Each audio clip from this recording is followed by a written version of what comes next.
أعوذ بالله من الشيطان الرجيم. بسم الله الرحمن الرحيم. ألف لام ميم. ذلك الكتاب لا ريب فيه هدى للمتقين الذين يؤمنون بالغيب ويقيمون الصلاة ومما رزقناهم ينفقون والذين يؤمنون بما أنزل إليك وما أنزل من قبلك وبالآخرة هم يوقنون أولئك على هدى من ربهم وأولئك هم المفلحون. إن الذين كفروا سواء عليهم أأنذرتهم أم لم تنذرهم لا يؤمنون. ختم الله على قلوبهم وعلى سمعهم وعلى أبصارهم غشاوة ولهم عذاب عظيم. ومن الناس من يقول آمنا بالله وباليوم الآخر وما هم بمؤمنين يخادعون الله والذين آمنوا وما يخدعون إلا أنفسهم وما يشعرون. في قلوبهم مرض فزادهم الله مرضا ولهم عذاب أليم بما كانوا يكذبون. وإذا قيل لهم لا تفسدوا في الأرض قالوا إنما نحن مصلحون. ألا إنهم هم المفسدون ولكن لا يشعرون. وإذا قيل لهم آمنوا كما آمن الناس قالوا أنؤمن كما آمن السفهاء. ألا إنهم هم السفهاء ولكن لا يعلمون. وإذا لقوا الذين آمنوا قالوا آمنا وإذا خلوا إلى شياطينهم قالوا إنا معكم إنما نحن مستهزئون. الله يستهزئ بهم ويمدهم في طغيانهم يعمهون. أولئك الذين اشتروا الضلالة بالهدى فما ربحت تجارتهم وما كانوا مهتدين. مثلهم كمثل الذي استوقد نارا فلما أضاءت ما حوله ذهب الله بنورهم وتركهم في ظلمات لا يبصرون. صم بكم عمي فهم لا يرجعون. أو كصيب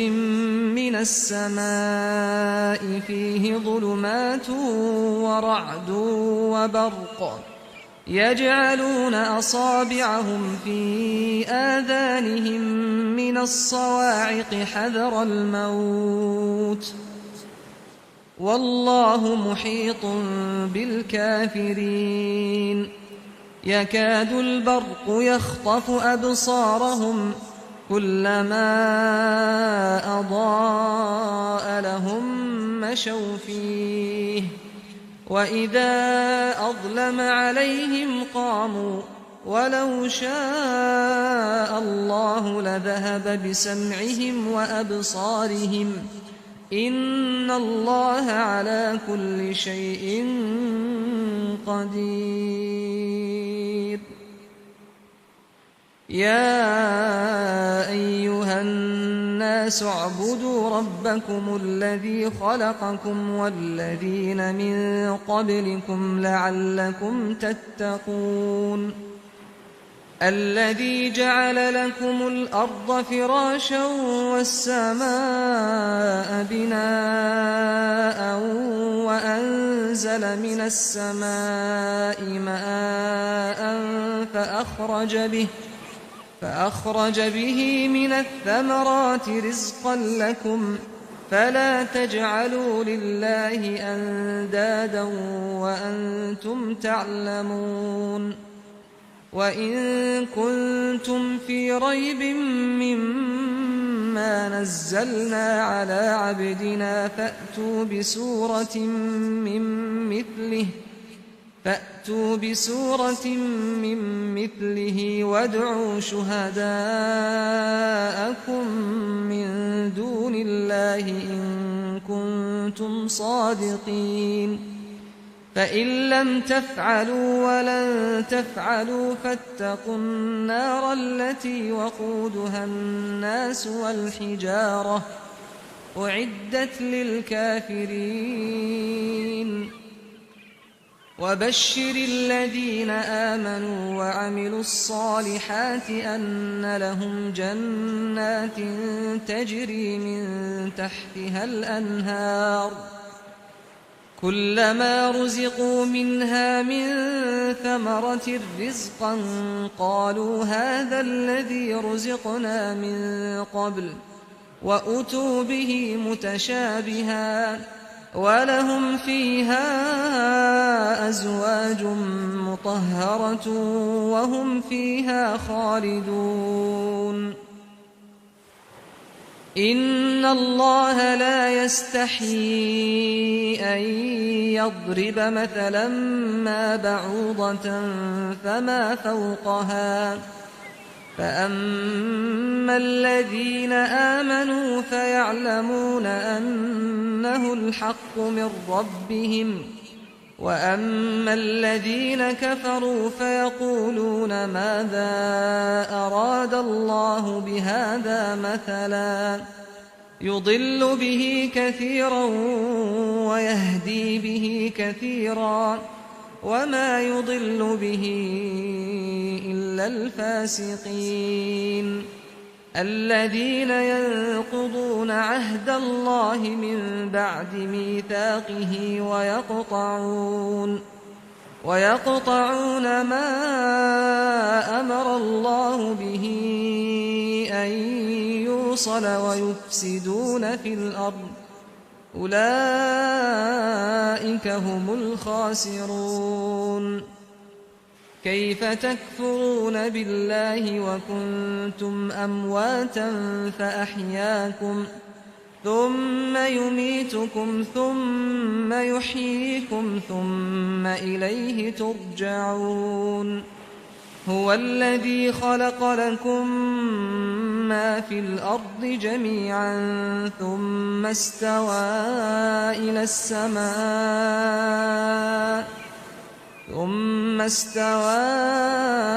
السماء فسواهن 7 سماوات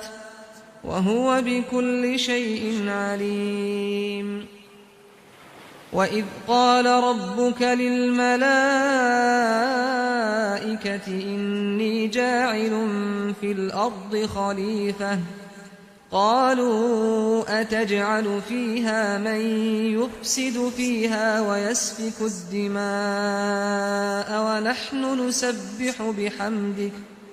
ونحن نسبح بحمدك ونقدس لك قال إني أعلم ما لا تعلمون. وعلم آدم الأسماء كلها ثم عرضهم على الملائكة فقال أنبئوني بأسماء هؤلاء إن كنتم صادقين. قالوا سبحانك لا علم لنا إلا ما علمتنا إنك أنت العليم الحكيم قال يا آدم أنبئهم بأسمائهم فلما أنبأهم بأسمائهم قال ألم أقل لكم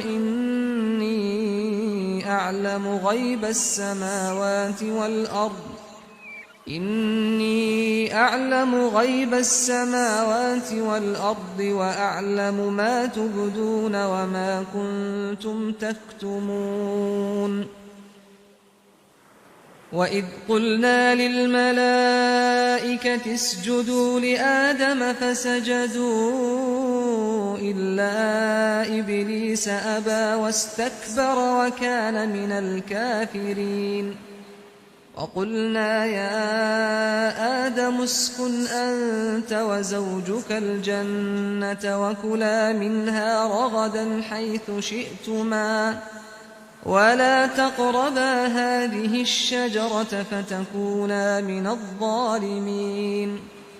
فأزلهما الشيطان عنها فأخرجهما مما كانا فيه وقلنا اهبطوا بعضكم لبعض عدو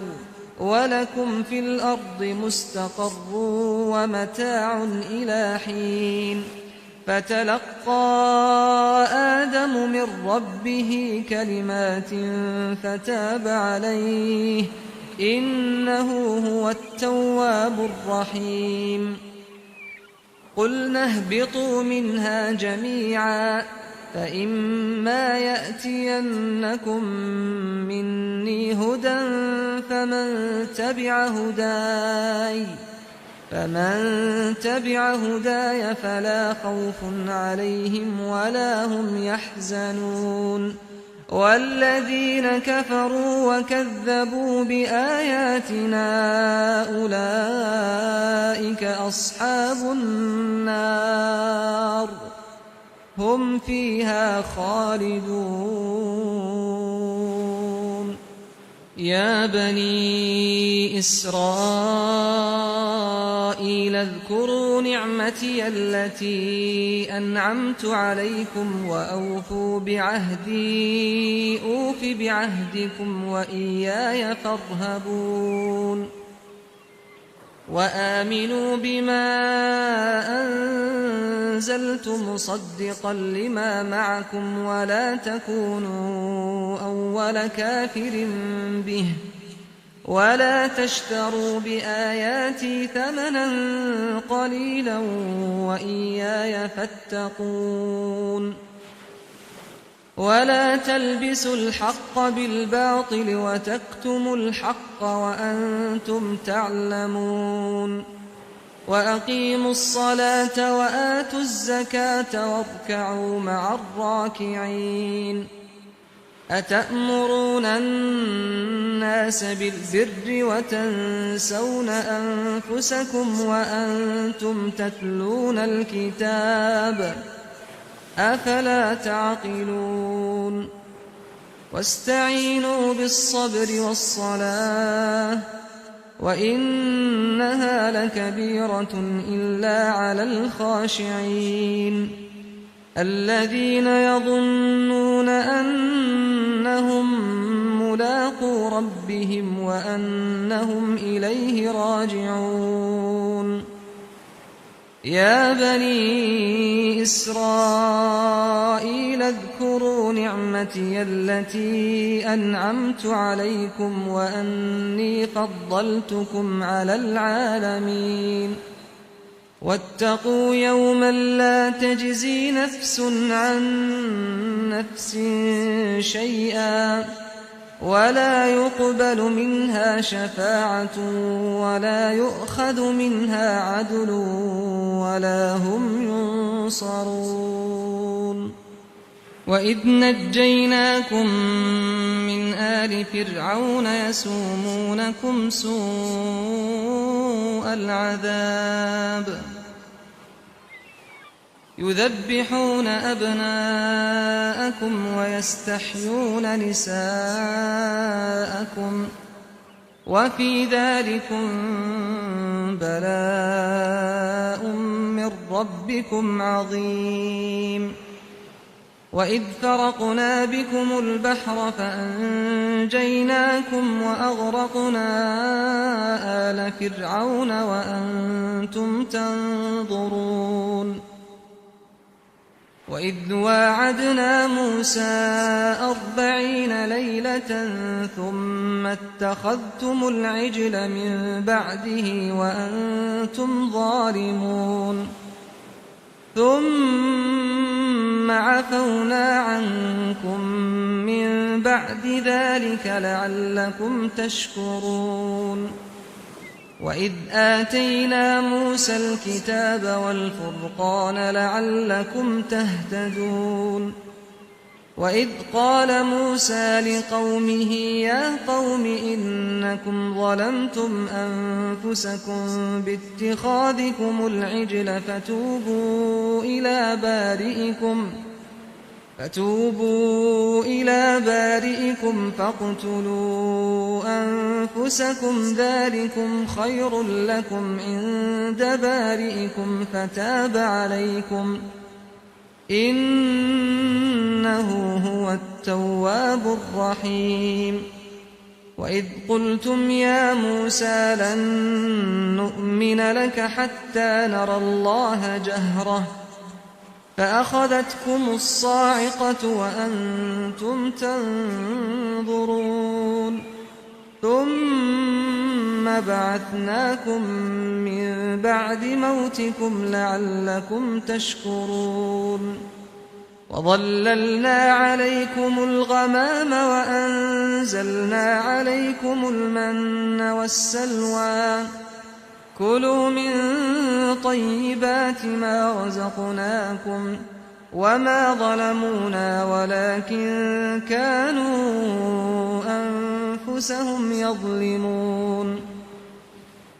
وإذ قلنا ادخلوا هذه القرية فكلوا منها حيث شئتم رغدا وادخلوا الباب سجدا وقولوا حطة نغفر لكم خطاياكم وسنزيد المحسنين فبدل الذين ظلموا قولا غير الذي قيل لهم فأنزلنا على الذين ظلموا رجزا من السماء بما كانوا يفسقون وإذ استسقى موسى لقومه فقلنا اضرب بعصاك الحجر فانفجرت منه 12 عينا قد علم كل أناس مشربهم كلوا واشربوا من رزق الله ولا تعثوا في الأرض مفسدين وإذ قلتم يا موسى لن نصبر على طعام واحد فادع لنا ربك يخرج لنا مما تنبت الأرض من بقلها وقثائها وفومها وعدسها وبصلها قال أتستبدلون الذي هو أدنى بالذي هو خير اهبطوا مصرا فإن لكم ما سألتم وضربت عليهم الذلة والمسكنة وباءوا بغضب من الله ذلك بأنهم كانوا يكفرون بآيات الله ويقتلون النبيين بغير الحق ذلك بما عصوا وكانوا يعتدون إن الذين آمنوا والذين هادوا والنصارى والصابئين من آمن بالله واليوم الآخر فلهم أجرهم عند ربهم ولا خوف عليهم ولا هم يحزنون وإذ أخذنا ميثاقكم ورفعنا فوقكم الطور خذوا ما آتيناكم بقوة واذكروا ما فيه لعلكم تتقون ثم توليتم من بعد ذلك فلولا فضل الله عليكم ورحمته لكنتم من الخاسرين ولقد علمتم الذين اعتدوا منكم في السبت فقلنا لهم كونوا قردة خاسئين فجعلناها نكالا لما بين يديها وما خلفها وموعظة للمتقين وإذ قال موسى لقومه إن الله يأمركم أن تذبحوا بقرة قالوا أتتخذنا هزوا قال أعوذ بالله أن أكون من الجاهلين قالوا ادع لنا ربك يبين لنا ما هي قال إنه يقول إنها بقرة لا فارض ولا بكر عوان بين ذلك فافعلوا ما تؤمرون قالوا ادع لنا ربك يبين لنا ما لونها قال إنه يقول إنها بقرة صفراء فاقع لونها تسر الناظرين قالوا ادع لنا ربك يبين لنا ما هي إن البقرة شابه علينا وإنا إن شاء الله لمهتدون قال إنه يقول إنها بقرة لا ذلول تثير الأرض ولا تسقي الحرث مسلمة لا شية فيها قالوا الآن جئت بالحق فذبحوها وما كادوا يفعلون وإذ قتلتم نفسا فادارأتم فيها والله مخرج ما كنتم تكتمون فقلنا اضربوه ببعضها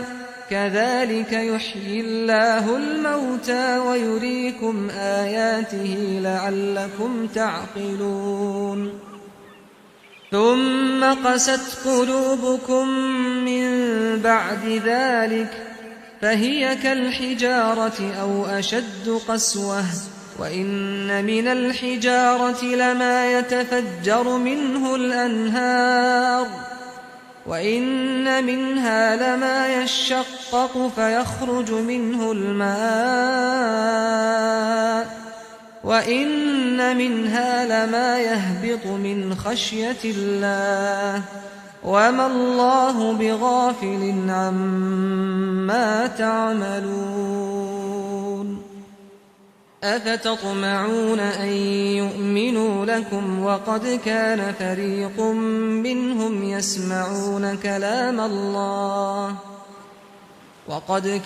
فريق منهم يسمعون كلام الله ثم يحرفونه من بعد ما عقلوه وهم يعلمون وإذا لقوا الذين آمنوا قالوا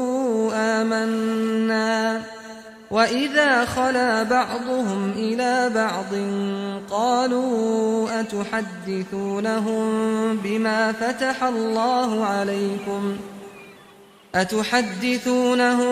بما فتح الله عليكم ليحاجوكم به عند ربكم أفلا تعقلون أولا يعلمون أن الله يعلم ما يسرون وما يعلنون ومنهم أميون لا يعلمون الكتاب إلا أماني وإن هم إلا يظنون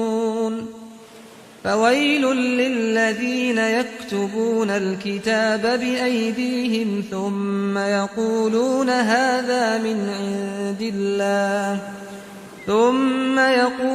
هذا من عند الله ليشتروا به ثمنا قليلا فويل لهم مما كتبت أيديهم وويل لهم مما يكسبون وقالوا لن تمسنا النار إلا أياما معدودة قل أتخذتم عند الله عهدا فلن يخلف الله عهده أم تقولون على الله ما لا تعلمون بلى من كسب سيئة وأحاطت به خطيئته فأولئك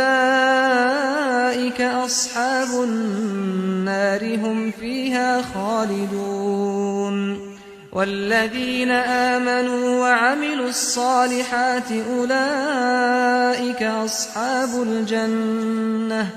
هم فيها خالدون وإذ أخذنا ميثاق بني إسرائيل لا تعبدون إلا الله وبالوالدين إحسانا وذي القربى واليتامى والمساكين وقولوا للناس حسنا وأقيموا الصلاة وآتوا الزكاة ثم توليتم إلا قليلا منكم وأنتم معرضون وإذ أخذنا ميثاقكم لا تسفكون دماءكم ولا تخرجون أنفسكم من دياركم ثم أقررتم وأنتم تشهدون ثم أنتم هؤلاء تقتلون أنفسكم وتخرجون فريقا منكم من ديارهم تظاهرون عليهم بالإثم والعدوان وإن يأتوكم أسارى تفادوهم وهو محرم عليكم إخراجهم أفتؤمنون ببعض الكتاب وتكفرون ببعض فما جزاء من يفعل ذلك منكم إلا خزي في الحياة الدنيا ويوم القيامة يردون إلى أشد العذاب وما الله بغافل عما تعملون أولئك الذين اشتروا الحياة الدنيا بالآخرة فلا يخفف عنهم العذاب ولا هم ينصرون ولقد آتينا موسى الكتاب وقفينا من بعده بالرسل وآتينا عيسى ابن مريم البينات وأيدناه بروح القدس أفكلما جاءكم رسول بما لا تهوى أنفسكم استكبرتم ففريقا كذبتم وفريقا تقتلون وقالوا قلوبنا غلف بل لعنهم الله بكفرهم فقليلا ما يؤمنون ولما جاءهم كتاب من عند الله مصدق لما معهم وكانوا من قبل يستفتحون على الذين كفروا فلما جاءهم ما عرفوا كفروا به فلعنة الله على الكافرين. بئس ما اشتروا به أنفسهم أن يكفروا بما أنزل الله بغيا أن ينزل الله من فضله على من يشاء من عباده فباءوا بغضب على غضب وللكافرين عذاب مهين. وإذا قيل لهم آمنوا بما أنزل الله قالوا نؤمن بما أنزل علينا ويكفرون بما وراءه وهو الحق مصدقا لما معهم. قل فلم تقتلون أنبياء الله من قبل إن كنتم مؤمنين. ولقد جاءكم موسى بالبينات ثم اتخذتم العجل من بعده وأنتم ظالمون. وإذ أخذنا ميثاقكم ورفعنا فوقكم الطور خذوا ما آتيناكم بقوة واسمعوا. قالوا سمعنا وعصينا وأشربوا في قلوبهم العجل بكفرهم. قل بئس ما يأمركم به إيمانكم إن كنتم مؤمنين. قل إن كانت لكم الدار الآخرة عند الله خالصة من دون الناس فتمنوا الموت إن كنتم صادقين. ولن يتمنوه أبدا بما قدمت أيديهم والله عليم بالظالمين.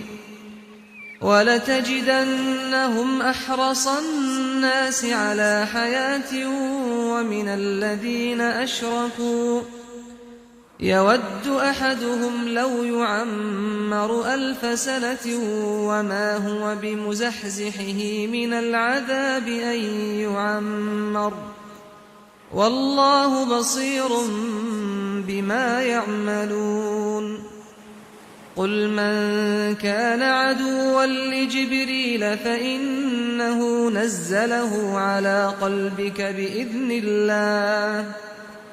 بإذن الله مصدقا لما بين يديه وهدى وبشرى للمؤمنين. من كان عدوا لله وملائكته ورسله وجبريل وميكال فإن الله عدو للكافرين. ولقد أنزلنا إليك آيات بينات وما يكفر بها إلا الفاسقون. أوكلما عاهدوا عهدا نبذه فريق منهم بل أكثرهم لا يؤمنون. ولما جاءهم رسول من عند الله مصدق لما معهم نبذ فريق من الذين أوتوا الكتاب كتاب الله وراء ظهورهم كأنهم لا يعلمون. واتبعوا ما تتلو الشياطين على ملك سليمان وما كفر سليمان ولكن الشياطين كفروا يعلمون الناس السحر وما أنزل على الملكين ببابل هاروت وماروت وما يعلمان من أحد حتى يقولا إنما نحن فتنة فلا تكفر فيتعلمون منهما ما يفرقون به بين المرء وزوجه وما هم بضارين به من أحد إلا بإذن الله ويتعلمون ما يضرهم ولا ينفعهم ولقد علموا لمن اشتراه ما له في الآخرة من خلاق ولبئس ما شروا به أنفسهم لو كانوا يعلمون ولو أنهم آمنوا واتقوا لمثوبة من عند الله خير لو كانوا يعلمون يا أيها الذين آمنوا لا تقولوا راعنا وقولوا انظرنا واسمعوا وللكافرين عذاب أليم ما يود الذين كفروا من أهل الكتاب ولا المشركين أن ينزل عليكم من خير من ربكم والله يختص برحمته من يشاء والله ذو الفضل العظيم ما ننسخ من آية أو ننسها نأت بخير منها أو مثلها ألم تعلم أن الله على كل شيء قدير ألم تعلم أن الله له ملك السماوات والأرض وما لكم من دون الله من ولي ولا نصير أم تريدون أن تسألوا رسولكم كما سئل موسى من قبل ومن يتبدل الكفر بالإيمان فقد ضل سواء السبيل ود كثير من أهل الكتاب لو يردونكم من بعد إيمانكم كفارا حسدا من عند أنفسهم من بعد ما تبين لهم الحق فاعفوا واصفحوا حتى يأتي الله بأمره إن الله على كل شيء قدير وأقيموا الصلاة وآتوا الزكاة وما تقدموا لأنفسكم من خير تجدوه عند الله إن الله بما تعملون بصير وقالوا لن يدخل الجنة إلا من كان هودا أو نصارى تلك أمانيهم قل هاتوا برهانكم إن كنتم صادقين بلى من أسلم وجهه لله وهو محسن فله أجره عند ربه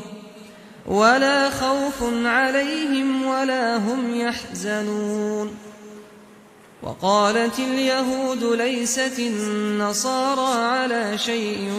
وقالت النصارى ليست اليهود على شيء وهم يتلون الكتاب كذلك قال الذين لا يعلمون مثل قولهم فالله يحكم بينهم يوم القيامة فيما كانوا فيه يختلفون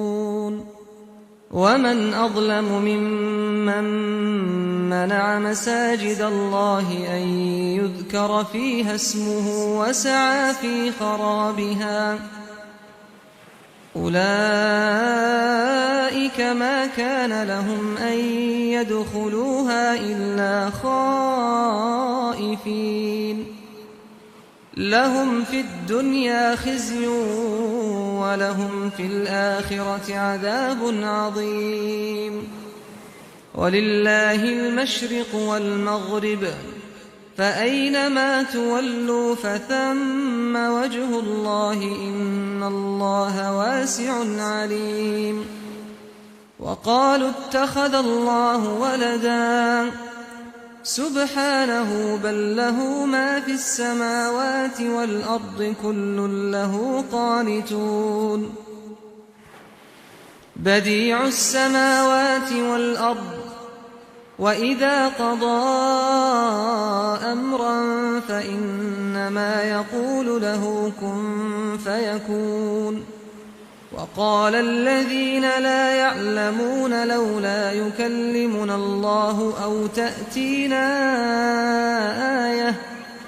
كذلك قال الذين من قبلهم مثل قولهم تشابهت قلوبهم قد بينا الآيات لقوم يوقنون إنا أرسلناك بالحق بشيرا ونذيرا ولا تسأل عن أصحاب الجحيم ولن ترضى عنك اليهود ولا النصارى حتى تتبع ملتهم قل إن هدى الله هو الهدى ولئن اتبعت أهواءهم بعد الذي جاءك من العلم ما لك من الله من ولي ولا نصير الذين آتيناهم الكتاب يتلونه حق تلاوته أولئك يؤمنون به ومن يكفر به فأولئك هم الخاسرون يا بني إسرائيل اذكروا نعمتي التي أنعمت عليكم وأني فضلتكم على العالمين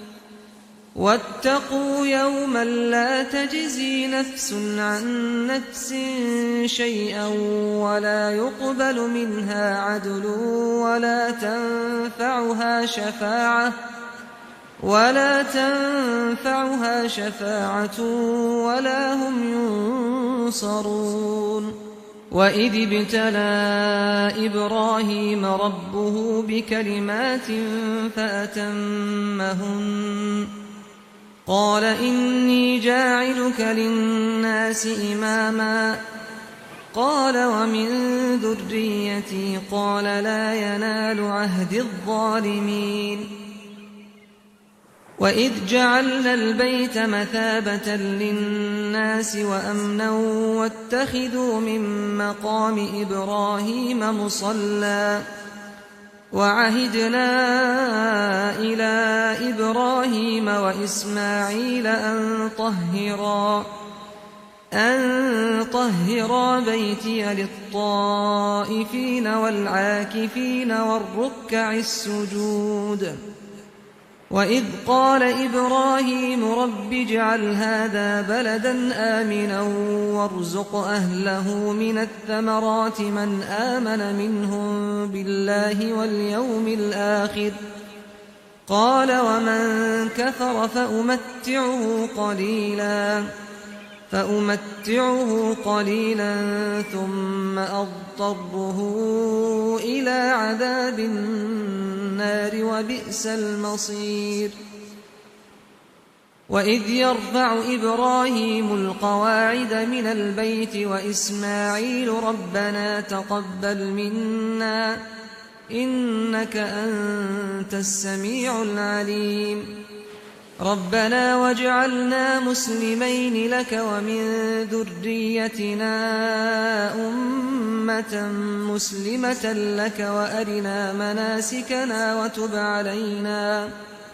إنك أنت التواب الرحيم ربنا وابعث فيهم رسولا منهم يتلو عليهم آياتك ويعلمهم الكتاب والحكمة ويزكيهم إنك أنت العزيز الحكيم ومن يرغب عن ملة إبراهيم إلا من سفه نفسه ولقد اصطفيناه في الدنيا وإنه في الآخرة لمن الصالحين إذ قال له ربه أسلم قال أسلمت لرب العالمين ووصى بها إبراهيم بنيه ويعقوب يا بني إن الله اصطفى لكم الدين فلا تموتن إلا وأنتم مسلمون أم كنتم شهداء إذ حضر يعقوب الموت إذ قال لبنيه ما تعبدون من بعدي قالوا نعبد إلهك وإله آبائك إبراهيم وإسماعيل وإسحاق إلها واحدا ونحن له مسلمون تلك أمة قد خلت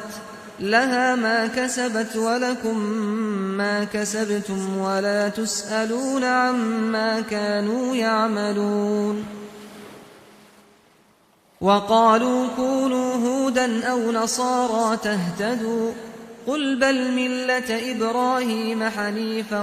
وما كان من المشركين قولوا آمنا بالله وما أنزل إلينا وما أنزل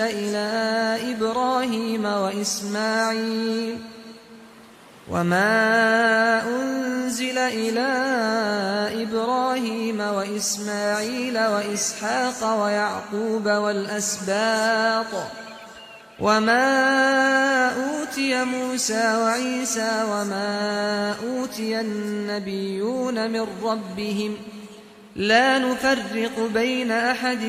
منهم ونحن له مسلمون فإن آمنوا بمثل ما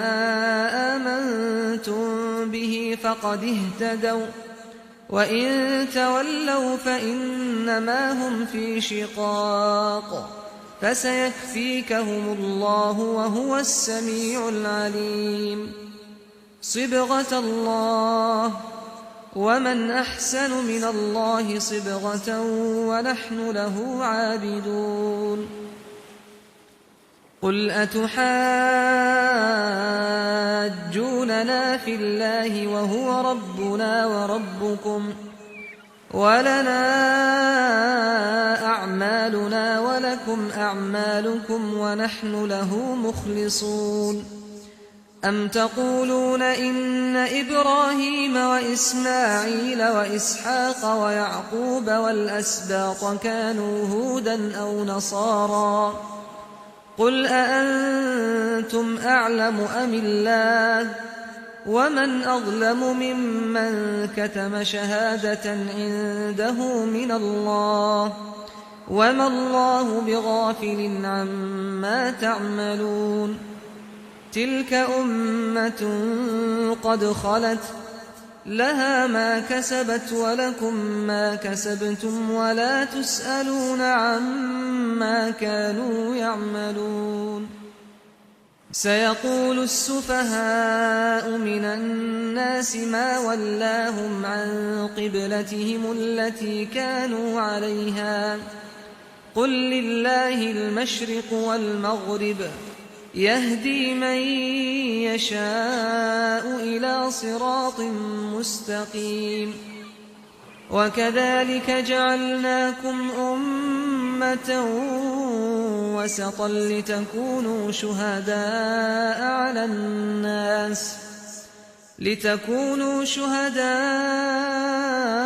على الناس ويكون الرسول عليكم شهيدا وما جعلنا القبلة التي كنت عليها إلا لنعلم من يتبع الرسول ممن ينقلب على عقبيه وإن كانت لكبيرة إلا على الذين هدى الله وما كان الله ليضيع إيمانكم إن الله بالناس لرءوف رحيم قد نرى تقلب وجهك في السماء فلنولينك قبلة ترضاها فول وجهك شطر المسجد الحرام وحيث ما كنتم فولوا وجوهكم شطره وإن الذين أوتوا الكتاب ليعلمون أنه الحق من ربهم وما الله بغافل عما يعملون ولئن أتيت الذين أوتوا الكتاب بكل آية ما تبعوا قبلتك وما أنت بتابع قبلتهم وما بعضهم بتابع قبلة بعض ولئن اتبعت أهواءهم من بعد ما جاءك من العلم إنك إذا لمن الظالمين الذين آتيناهم الكتاب يعرفونه كما يعرفون أبناءهم وإن فريقا منهم ليكتمون الحق وهم يعلمون الحق من ربك فلا تكونن من الممترين ولكل وجهة هو موليها فاستبقوا الخيرات أينما تكونوا يأت بكم الله جميعا إن الله على كل شيء قدير ومن حيث خرجت فول وجهك شطر المسجد الحرام وإنه للحق من ربك وما الله بغافل عما تعملون ومن حيث خرجت فول وجهك شطر المسجد الحرام وحيث ما كنتم فولوا وجوهكم شطره لئلا يكون للناس عليكم حجة إلا الذين ظلموا منهم فلا تخشوهم واخشوني ولأتم نعمتي عليكم ولعلكم تهتدون كما أرسلنا فيكم رسولا منكم يتلو عليكم آياتنا ويزكيكم ويعلمكم الكتاب والحكمة ويعلمكم ما لم تكونوا تعلمون فاذكروني أذكركم واشكروا لي ولا تكفرون يا أيها الذين آمنوا استعينوا بالصبر والصلاة إن الله مع الصابرين ولا تقولوا لمن يقتل في سبيل الله أموات بل أحياء ولكن لا تشعرون ولنبلونكم بشيء من الخوف والجوع ونقص من الأموال والأنفس والثمرات وبشر الصابرين الذين إذا أصابتهم مصيبة قالوا إنا لله وإنا إليه راجعون أولئك عليهم صلوات من ربهم ورحمة وأولئك هم المهتدون إن الصفا والمروة من شعائر الله فمن حج البيت أو اعتمر فلا جناح عليه أن يطوف بهما ومن تطوع خيرا فإن الله شاكر عليم إن الذين يكتمون ما أنزلنا من البينات والهدى من بعد ما بيناه للناس في الكتاب أولئك يلعنهم الله ويلعنهم اللاعنون إلا الذين تابوا وأصلحوا وبينوا فأولئك أتوب عليهم وأنا التواب الرحيم إن الذين كفروا وماتوا وهم كفار أولئك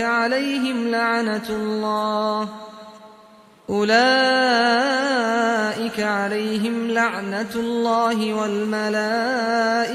والناس أجمعين خالدين فيها لا يخفف عنهم العذاب ولا هم ينظرون وإلهكم إله واحد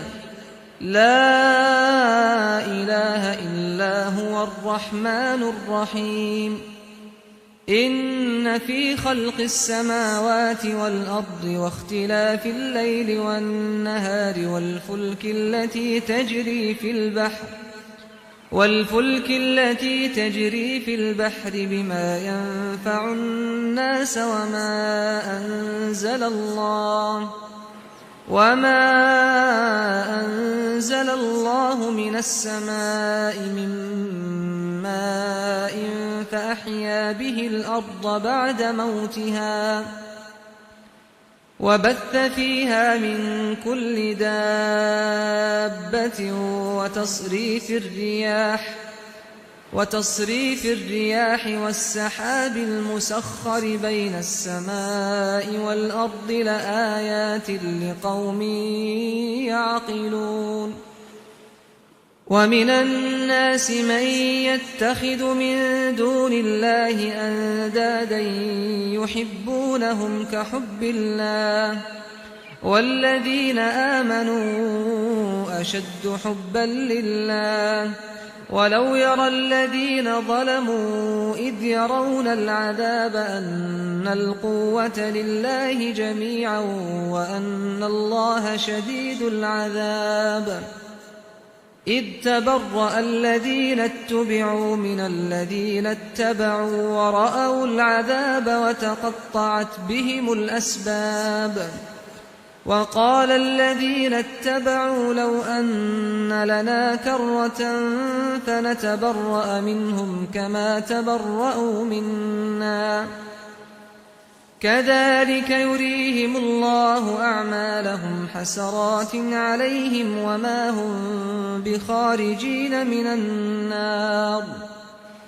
يا أيها الناس كلوا مما في الأرض حلالا طيبا ولا تتبعوا خطوات الشيطان إنه لكم عدو مبين إنما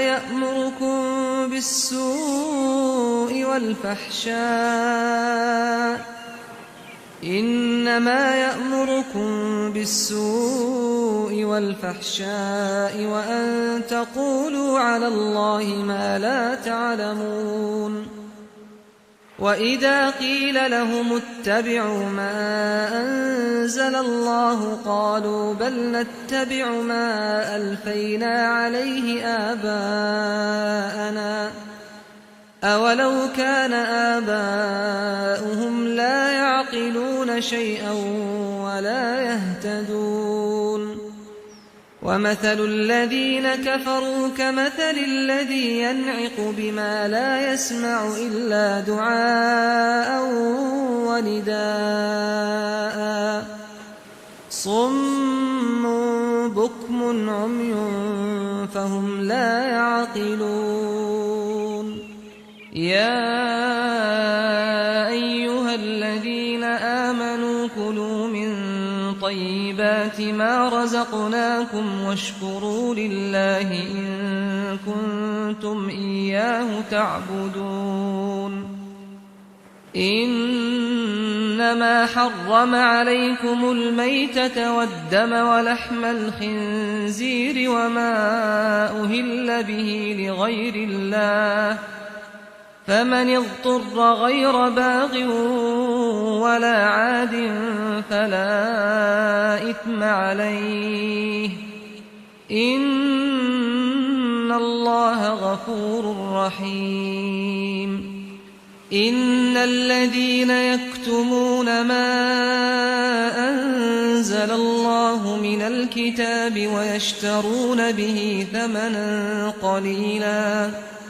ويشترون به ثمنا قليلا أولئك ما يأكلون في بطونهم إلا النار ولا يكلمهم الله يوم القيامة ولا يزكيهم ولهم عذاب أليم أولئك الذين اشتروا الضلالة بالهدى والعذاب بالمغفرة فما أصبرهم على النار ذلك بأن الله نزل الكتاب بالحق وإن الذين اختلفوا في الكتاب لفي شقاق بعيد ليس البر أن تولوا وجوهكم قبل المشرق والمغرب ولكن البر من آمن بالله واليوم الآخر والملائكة والكتاب والنبيين وآتى المال على حبه ذوي القربى واليتامى والمساكين وابن السبيل والسائلين وفي الرقاب وأقام الصلاة وآتى الزكاة والموفون بعهدهم إذا عاهدوا والصابرين في البأساء والضراء وحين البأس أولئك الذين صدقوا وأولئك هم المتقون يا أيها الذين آمنوا كتب عليكم القصاص في القتلى الحر بالحر والعبد بالعبد والأنثى بالأنثى فمن عفي له من أخيه شيء فاتباع بالمعروف وأداء إليه بإحسان ذلك تخفيف من ربكم ورحمة فمن اعتدى بعد ذلك فله عذاب أليم ولكم في القصاص حياة يا أولي الألباب لعلكم تتقون كتب عليكم إذا حضر أحدكم الموت إن ترك خيرا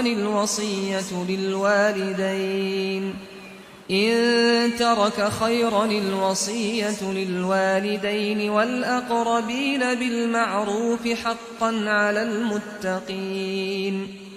فمن بدله بعدما سمعه فإنما إثمه على الذين يبدلونه إن الله سميع عليم فمن خاف من موص جنفا أو إثما فأصلح بينهم فلا إثم عليه إن الله غفور رحيم يا أيها الذين آمنوا كتب عليكم الصيام كما كتب على الذين من قبلكم لعلكم تتقون أياما معدودات فمن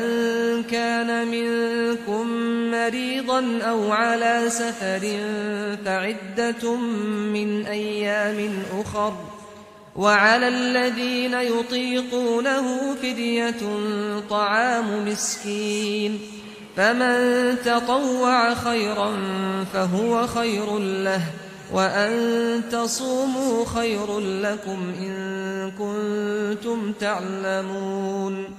شهر رمضان الذي أنزل فيه القرآن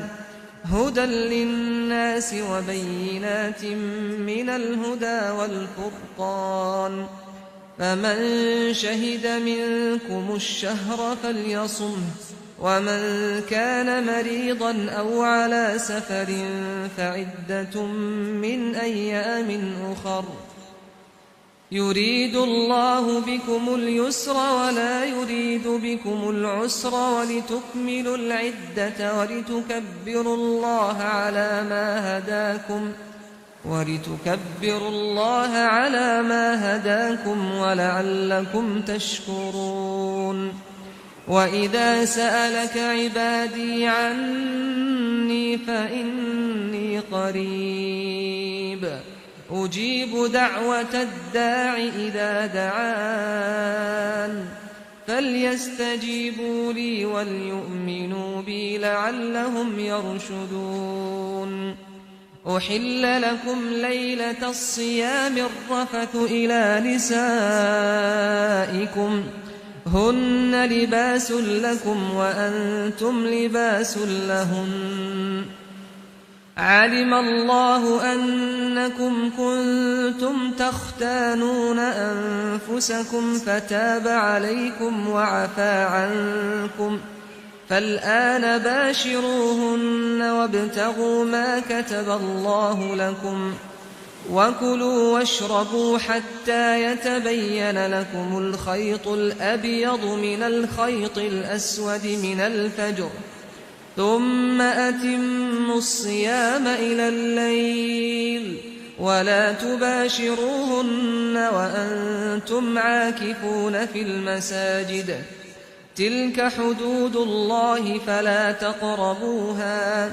كذلك يبين الله آياته للناس لعلهم يتقون. ولا تأكلوا أموالكم بينكم بالباطل وتدلوا بها إلى الحكام لتأكلوا فريقا من أموال الناس بالإثم وأنتم تعلمون. يسألونك عن الأهلة قل هي مواقيت للناس والحج، وليس البر بأن تأتوا البيوت من ظهورها ولكن البر من اتقى، وأتوا البيوت من أبوابها واتقوا الله لعلكم تفلحون. وقاتلوا في سبيل الله الذين يقاتلونكم ولا تعتدوا إن الله لا يحب المعتدين. واقتلوهم حيث ثقفتموهم وأخرجوهم من حيث أخرجوكم، والفتنة أشد من القتل، ولا تقاتلوهم عند المسجد الحرام حتى يقاتلوكم فيه، فإن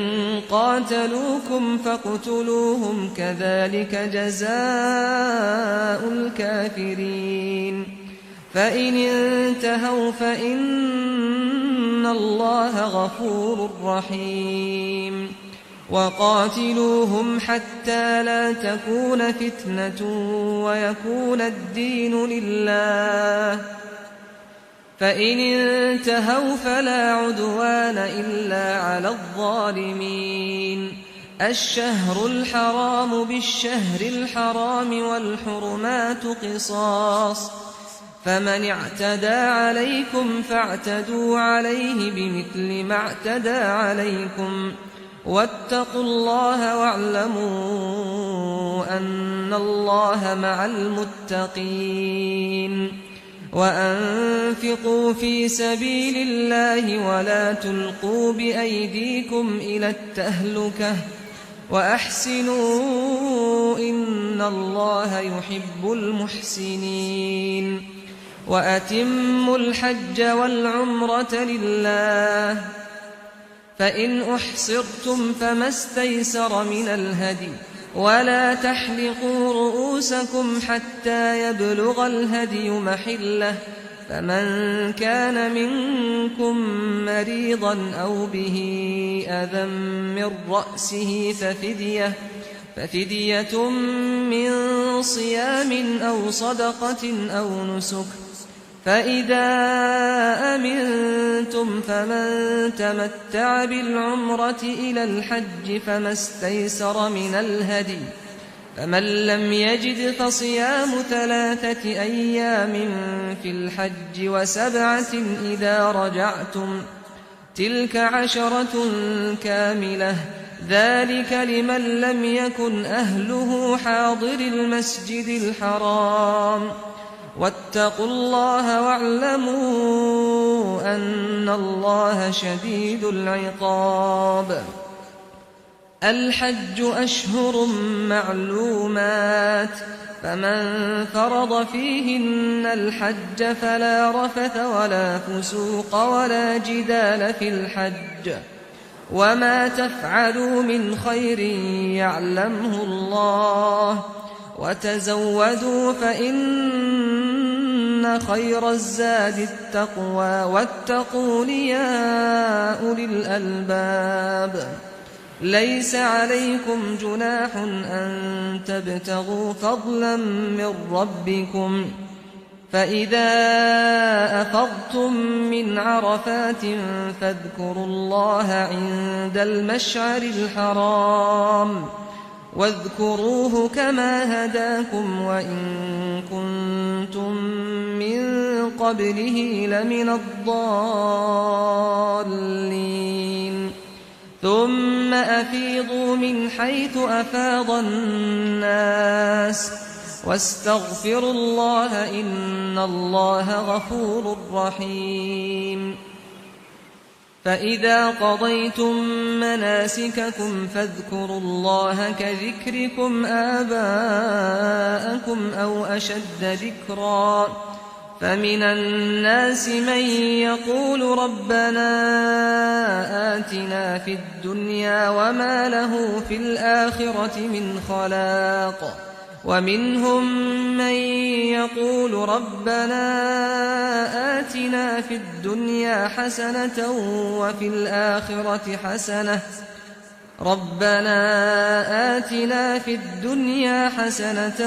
وفي الآخرة حسنة وقنا عذاب النار أولئك لهم نصيب مما كسبوا والله سريع الحساب واذكروا الله في أيام معدودات فمن تعجل في يومين فلا إثم عليه ومن تأخر فلا إثم عليه لمن اتقى واتقوا الله واعلموا أنكم إليه تحشرون ومن الناس من يعجبك قوله في الحياة الدنيا ويشهد الله على ما في قلبه وهو ألد الخصام وإذا تولى سعى في الأرض ليفسد فيها ويهلك الحرث والنسل والله لا يحب الفساد وإذا قيل له اتق الله أخذته العزة بالإثم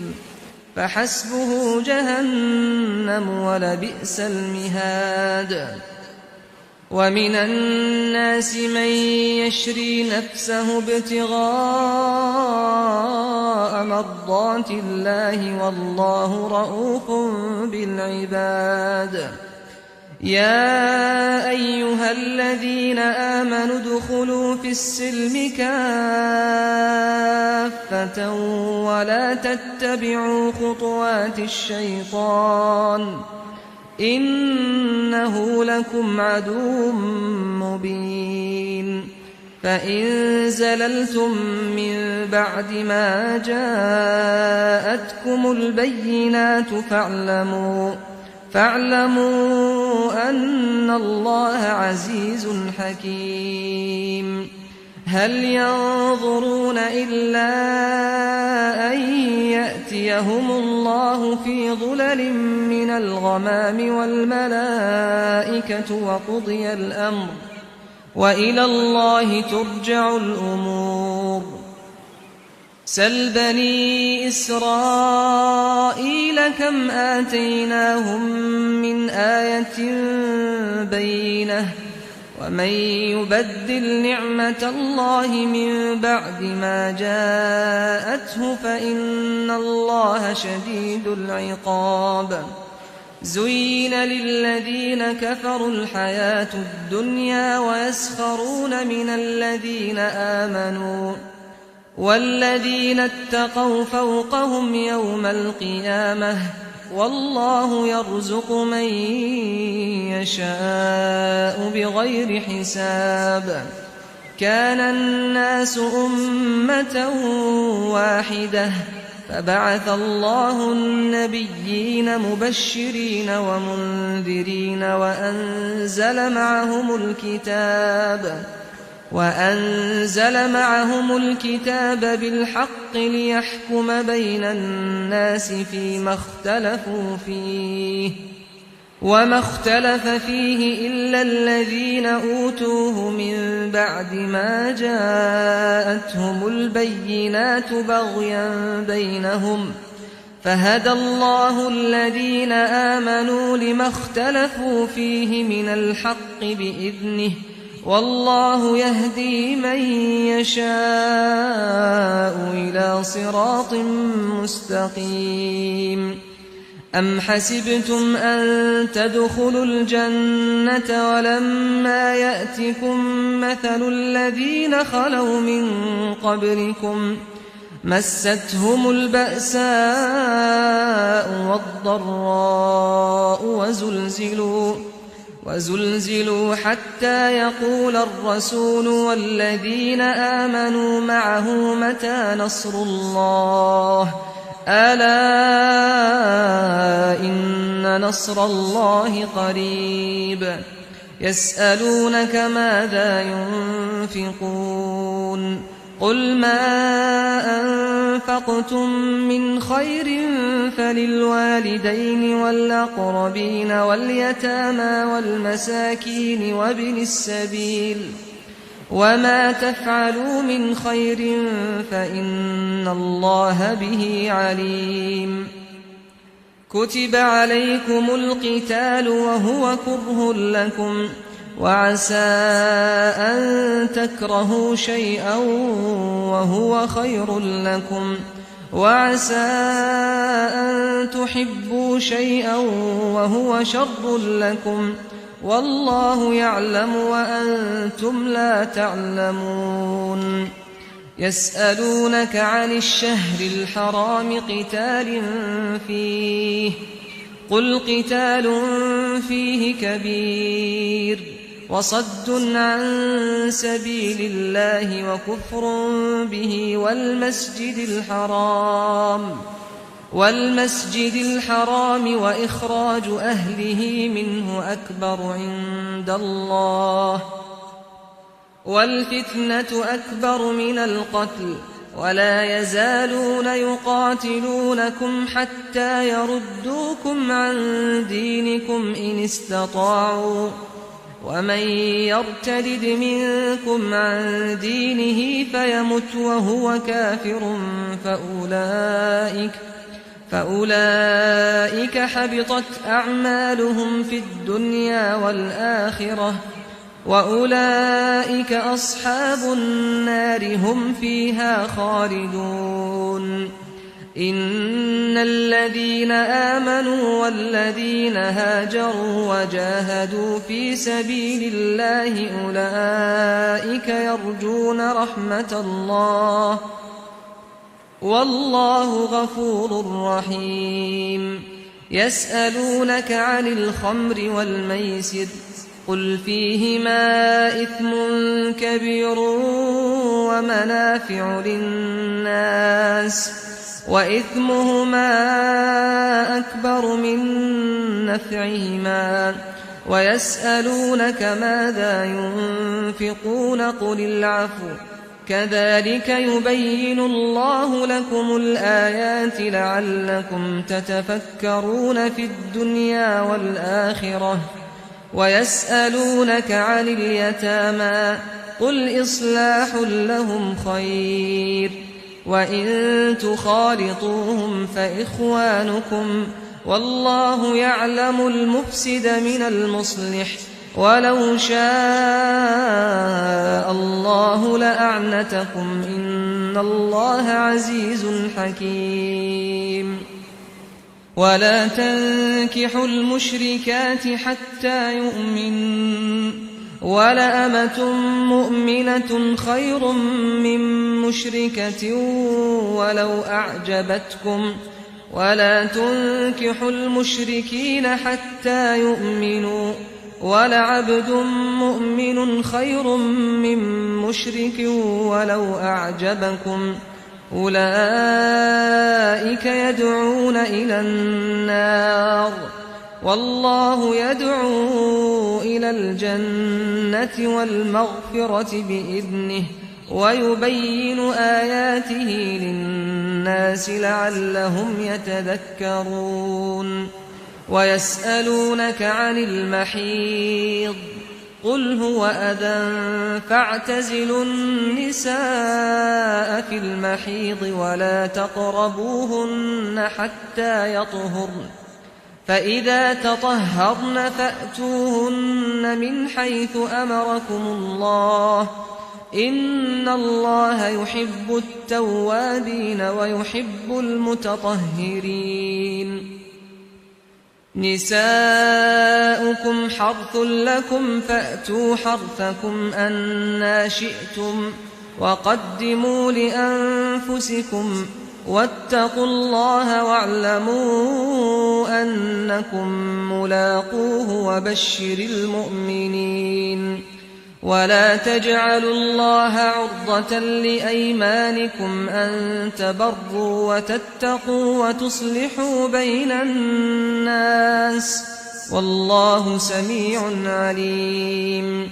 لا يؤاخذكم الله باللغو في أيمانكم ولكن يؤاخذكم بما كسبت قلوبكم والله غفور حليم للذين يؤلون من نسائهم تربص 4 أشهر فإن فاءوا فإن الله غفور رحيم وإن عزموا الطلاق فإن الله سميع عليم والمطلقات يتربصن بأنفسهن 3 قروء ولا يحل لهن أن يكتمن ما خلق الله في أرحامهن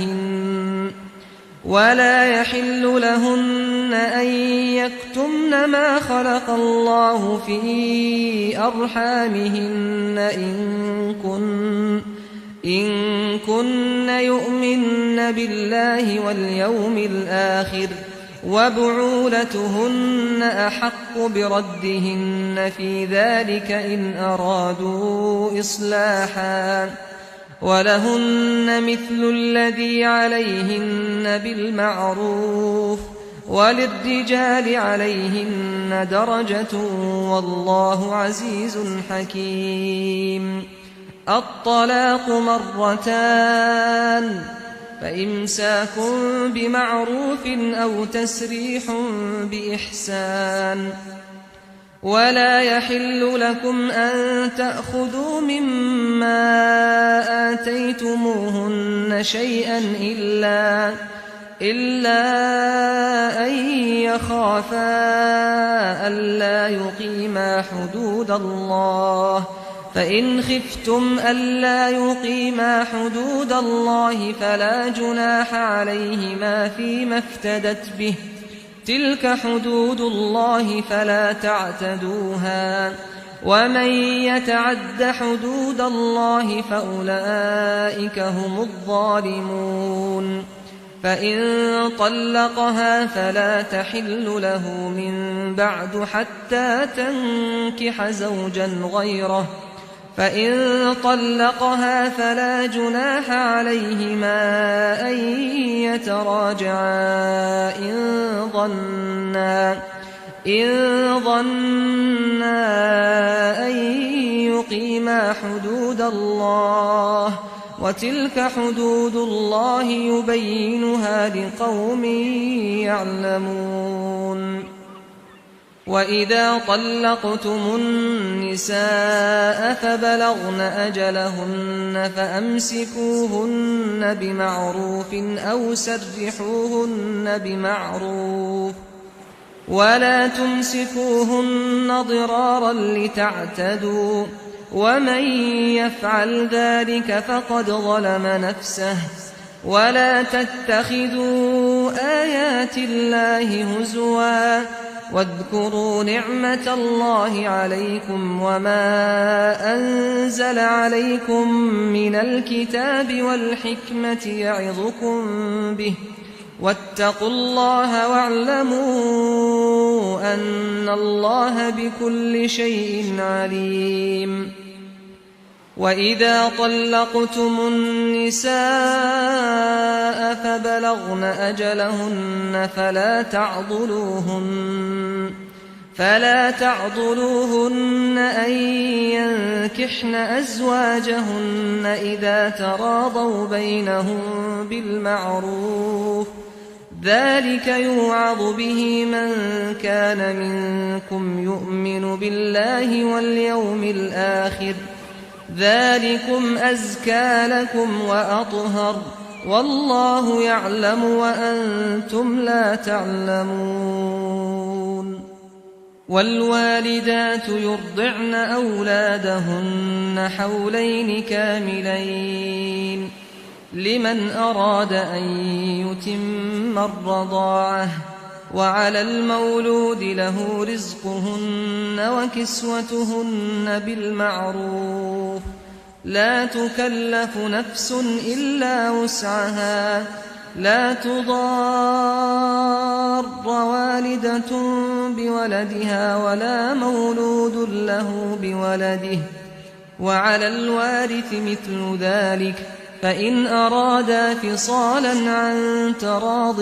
منهما وتشاور فلا جناح عليهما. وإن أردتم أن تسترضعوا أولادكم فلا جناح عليكم إذا سلمتم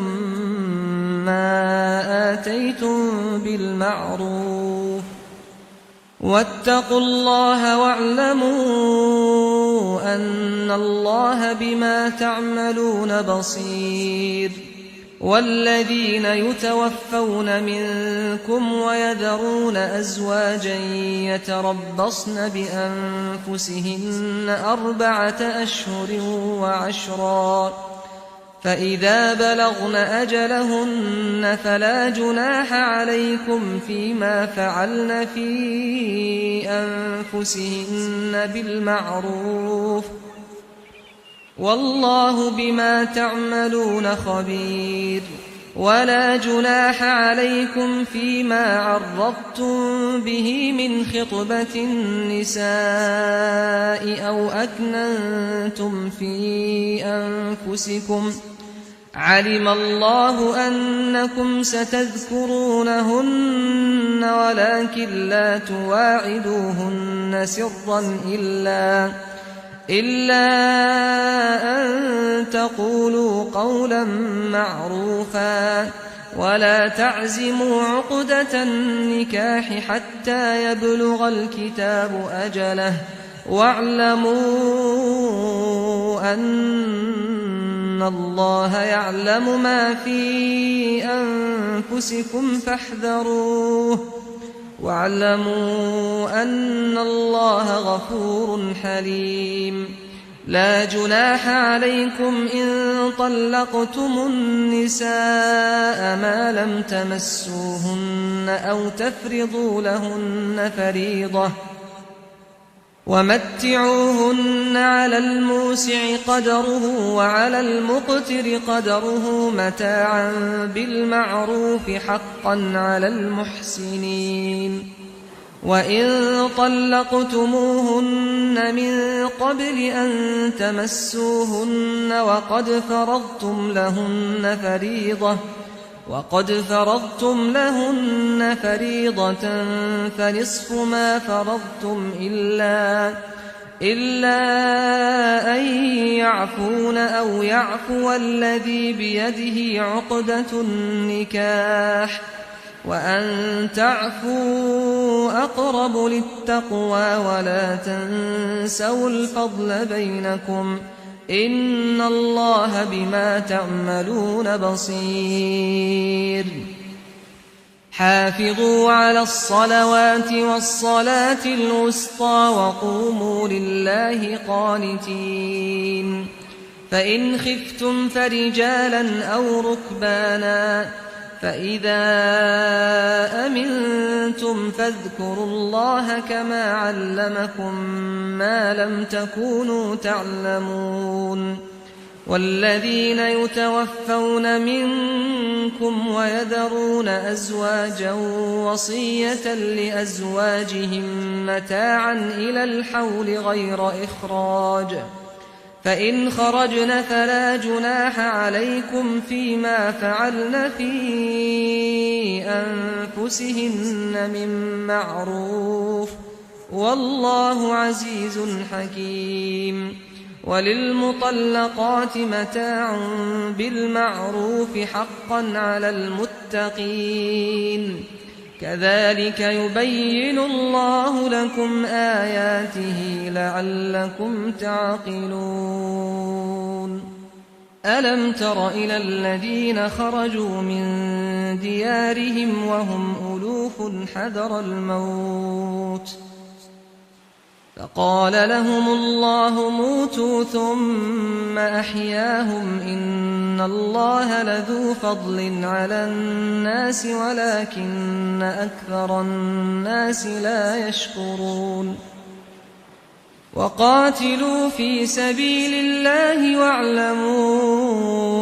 أن الله سميع عليم من ذا الذي يقرض الله قرضا حسنا فيضاعفه له أضعافا كثيرة والله يقبض ويبسط وإليه ترجعون ألم تر إلى الملأ من بني إسرائيل من بعد موسى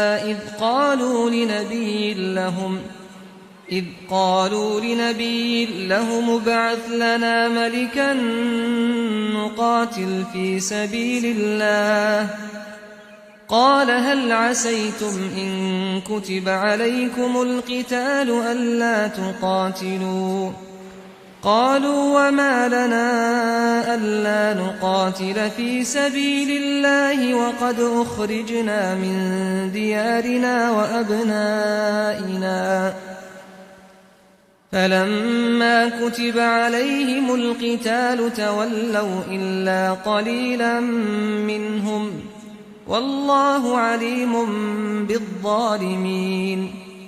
وقال لهم نبيهم إن الله قد بعث لكم طالوت ملكا قالوا أنى يكون له الملك علينا ونحن أحق بالملك منه ولم يؤت سعة من المال قال إن الله اصطفاه عليكم وزاده بسطة في العلم والجسم والله يؤتي ملكه من يشاء والله واسع عليم وقال لهم نبيهم إن آية ملكه أن يأتيكم التابوت فيه سكينة من ربكم وبقية مما ترك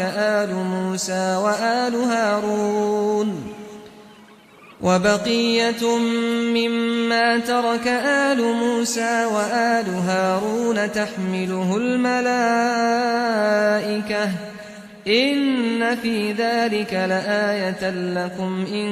كنتم مؤمنين فلما فصل طالوت بالجنود قال إن الله مبتليكم بنهر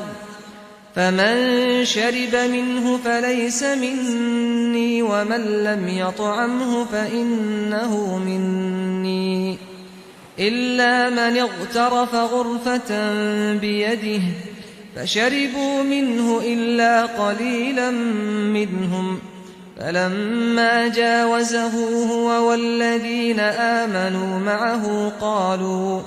قالوا لا طاقة لنا اليوم بجالوت وجنوده قال الذين يظنون أنهم ملاقو الله كم من فئة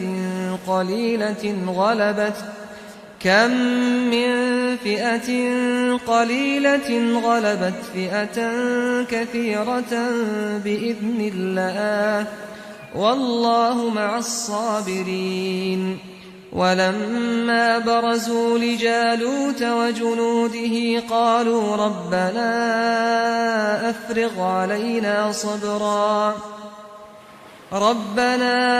أفرغ علينا صبرا وثبت أقدامنا وانصرنا على القوم الكافرين فهزموهم بإذن الله وقتل داود جالوت وآتاه الله الملك والحكمة وعلمه مما يشاء ولولا دفع الله الناس بعضهم ببعض لفسدت الأرض ولكن الله ذو فضل على العالمين تلك آيات الله نتلوها عليك بالحق وإنك لمن المرسلين تلك الرسل فضلنا بعضهم على بعض منهم من كلم الله ورفع بعضهم درجات وآتينا عيسى ابن مريم البينات وأيدناه بروح القدس ولو شاء الله ما اقتتل الذين من بعدهم من بعد ما جاءتهم البينات ولكن اختلفوا فمنهم من آمن ومنهم من كفر ولو شاء الله ما اقتتلوا ولكن الله يفعل ما يريد يا أيها الذين آمنوا أنفقوا مما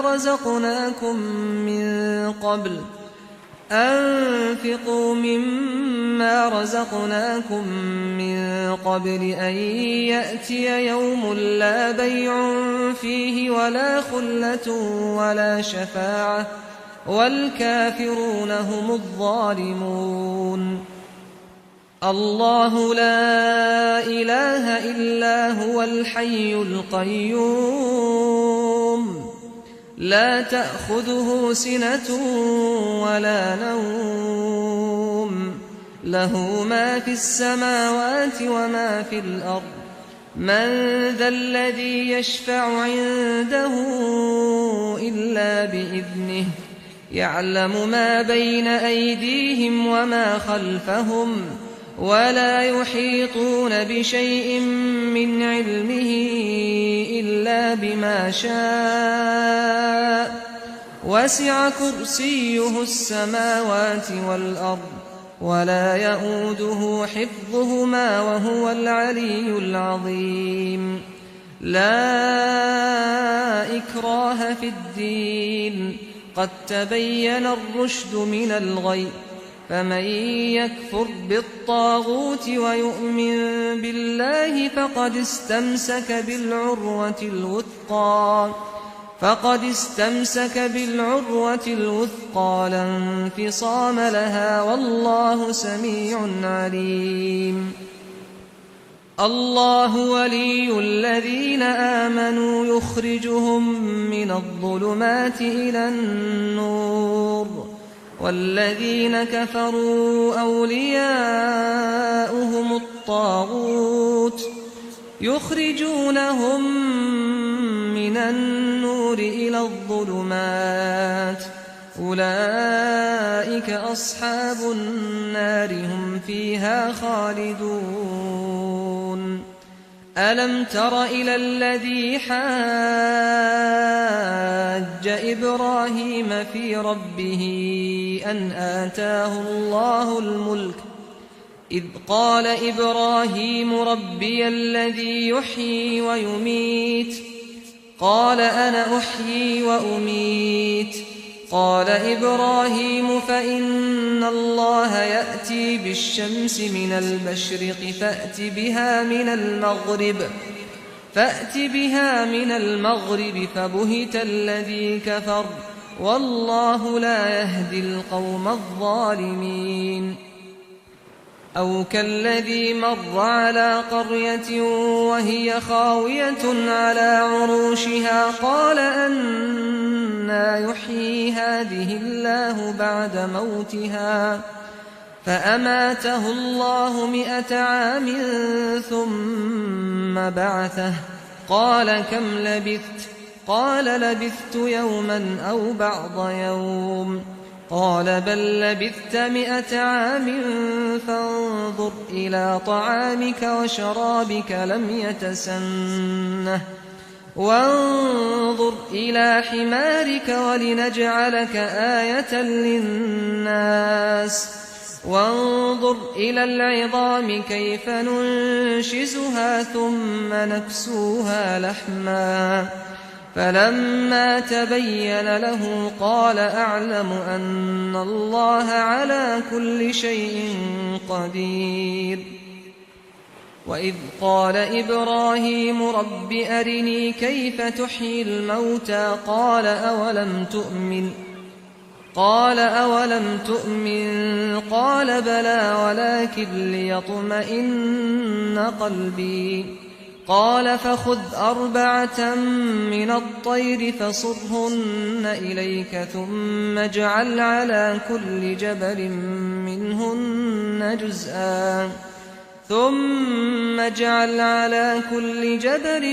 منهن جزءا ثم ادعهن يأتينك سعيا واعلم أن الله عزيز حكيم مثل الذين ينفقون أموالهم في سبيل الله كمثل حبة أنبتت 7 سنابل في كل سنبلة 100 حبة والله يضاعف لمن يشاء والله واسع عليم الذين ينفقون أموالهم في سبيل الله ثم لا يتبعون ما أنفقوا منا ولا أذى لهم أجرهم عند ربهم ولا خوف عليهم ولا هم يحزنون قول معروف ومغفرة خير من صدقة يتبعها أذى والله غني حليم يا أيها الذين آمنوا لا تبطلوا صدقاتكم بالمن والأذى كالذي ينفق ماله رئاء الناس ولا يؤمن بالله واليوم الآخر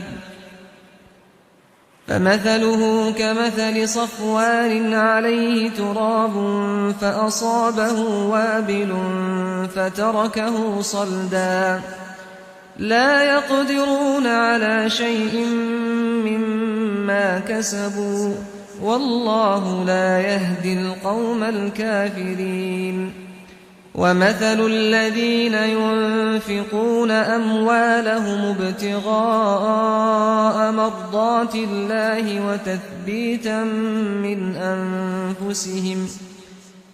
وتثبيتا من أنفسهم كمثل جنة بربوة أصابها وابل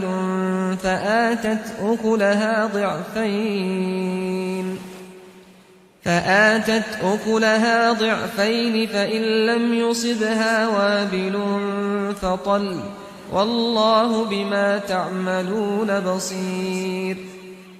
أيود أحدكم أن تكون له جنة من نخيل وأعناب تجري من تحتها الأنهار له فيها من كل الثمرات وأصابه الكبر وله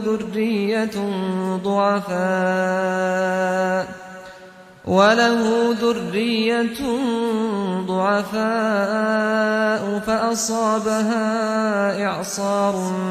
فيه نار فاحترقت كذلك يبين الله لكم الآيات لعلكم تتفكرون يا أيها الذين آمنوا أنفقوا من طيبات ما كسبتم ومما أخرجنا لكم من الأرض ولا تيمموا الخبيث منه تنفقون ولستم بآخذيه إلا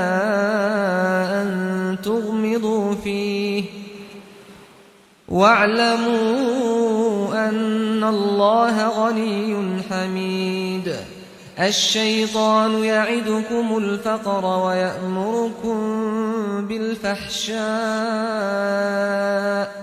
والله يعدكم مغفرة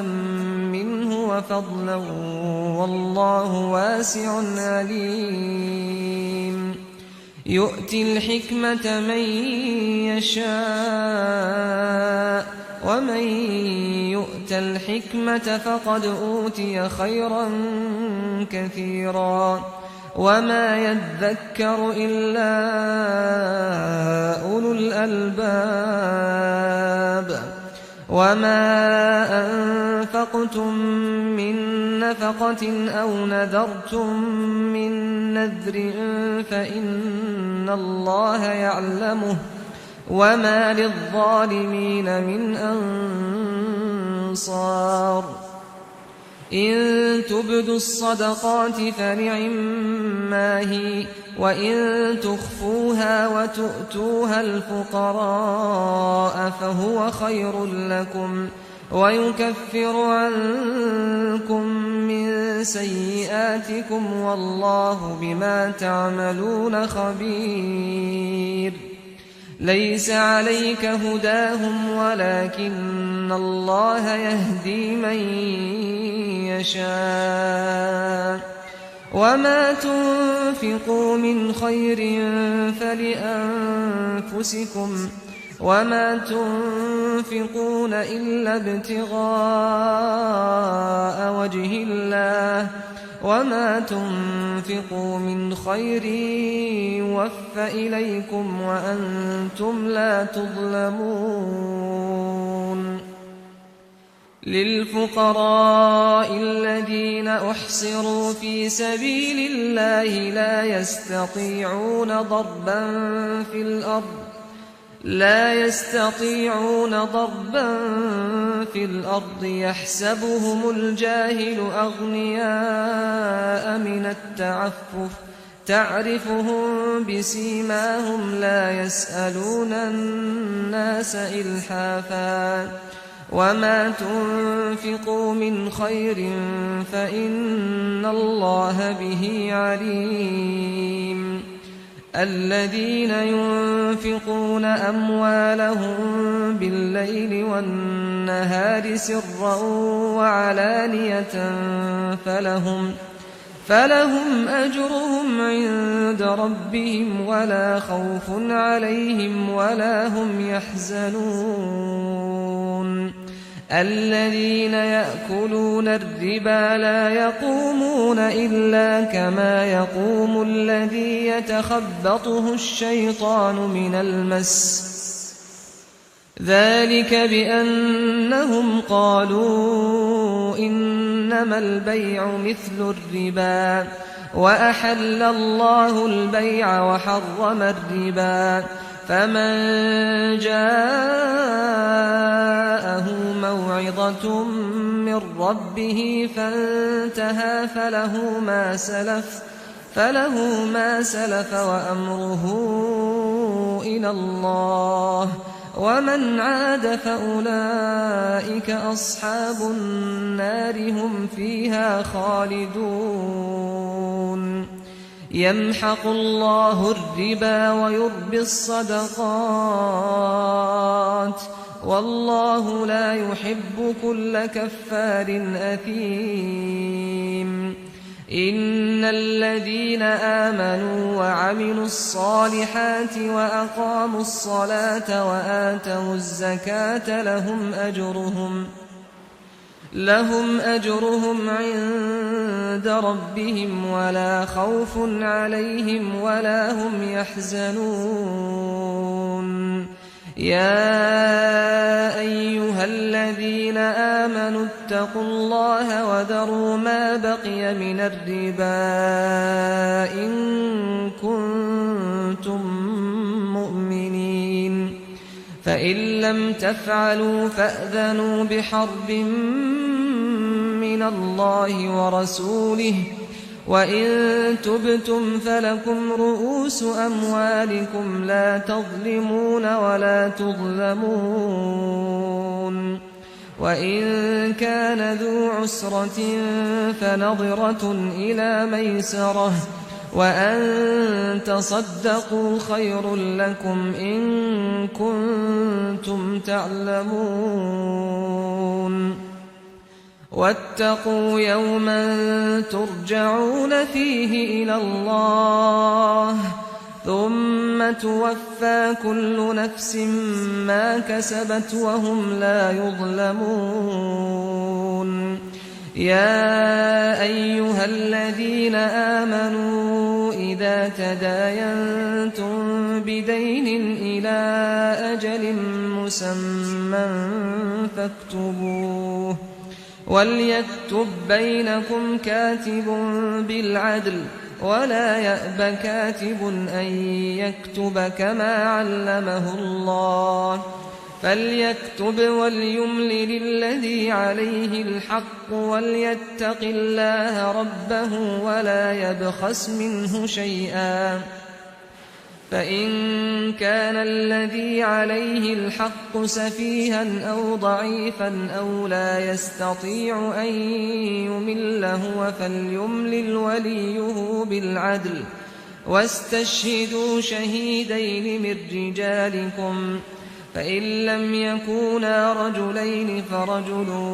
وامرأتان ممن ترضون من الشهداء أن تضل إحداهما فتذكر إحداهما الأخرى ولا يأبى الشهداء إذا ما دعوا ولا تسأموا أن تكتبوه صغيرا أو كبيرا إلى أجله ذلكم أقسط عند الله وأقوم للشهادة وأدنى ألا ترتابوا إلا أن تكون تجارة حاضرة تديرونها بينكم فليس عليكم جناح ألا تكتبوها وأشهدوا إذا تبايعتم ولا يضار كاتب ولا شهيد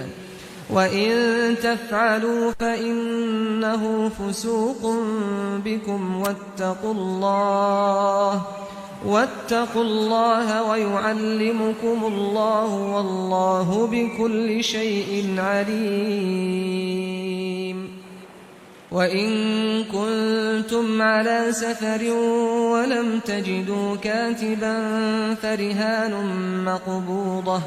فإن أمن بعضكم بعضا فليؤد الذي اؤتمن أمانته وليتق الله ربه ولا تكتموا الشهادة ومن يكتمها فإنه آثم قلبه والله بما تعملون عليم لله ما في السماوات وما في الأرض وإن تبدوا ما في أنفسكم أو تخفوه يحاسبكم به الله فيغفر لمن يشاء ويعذب من يشاء والله على كل شيء قدير آمن الرسول بما أنزل إليه من ربه والمؤمنون كل آمن بالله وملائكته وكتبه ورسله لا نفرق بين أحد من رسله وقالوا سمعنا وأطعنا غفرانك ربنا وإليك المصير لا يكلف الله نفسا إلا وسعها لها ما كسبت وعليها ما اكتسبت ربنا لا تؤاخذنا إن نسينا أو أخطأنا ربنا ولا تحمل علينا إصرا كما حملته على الذين من قبلنا ربنا ولا تحملنا ما لا طاقة لنا به واعف عنا واغفر لنا وارحمنا أنت مولانا فانصرنا على القوم الكافرين